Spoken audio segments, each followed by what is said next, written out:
வணக்கம்.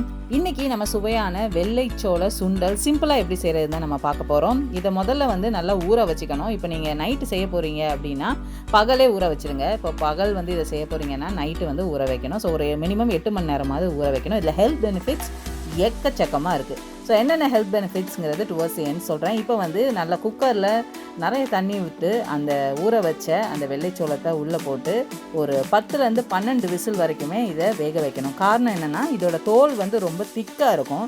ஸோ வேகிறதுக்கு ரொம்ப நேரம் ஆகும். அதனால் 10லேருந்து 12 விசில் வச்சிங்கன்னா அது நல்லா சாஃப்டாக சாப்பிட்றதுக்கு ஏற்ற மாதிரி நமக்கு ரெடி ஆகிடும். இந்த சோளம் பார்த்திங்கன்னா நார்த் இந்தியன்ஸ் தான் நிறைய யூஸ் பண்ணுவாங்க. இதோட ஹெல்த் பெனிஃபிட்ஸ் ரொம்பவே அதிகமாக இருக்குது. கோதுமை அரிசியை விட இதில் ரொம்ப அதிகமாகவே ஹெல்த் பெனிஃபிட்ஸ் இருக்குது. ஹார்ட்டுக்கு நல்லது. அதுக்கப்புறம் பார்த்திங்கன்னா வெயிட் லாஸ்க்கு ரொம்ப யூஸ்ஃபுல்லாக இருக்கும். போன் ஹெல்த்துக்கு நல்லது. பிளட் சர்க்குலேஷன் இம்ப்ரூவ் பண்ணும். நோய் எதிர்ப்பு சக்தியை இம்ப்ரூவ் பண்ணும். ஸோ இந்த மாதிரி நிறைய ஹெல்த் பெனிஃபிட்ஸ் இருக்குது. நீங்கள் இது நெக்ஸ்ட்டு அதை அவிச்சு எடுத்ததுக்கப்புறமா அதை தாளிக்க போகிறோம். ஸோ கடுகு, உளுந்து, அதுக்கப்புறம் காஞ்ச மிளகாய், கருவேப்பிலை போட்டு அதை நல்லா வதக்கி எடுத்துட்டு அதுக்கப்புறம் நம்ம இந்த வேக வச்ச வெள்ளை சோளத்தை அதில் போட்டு கிளறி எடுக்க போகிறோம்.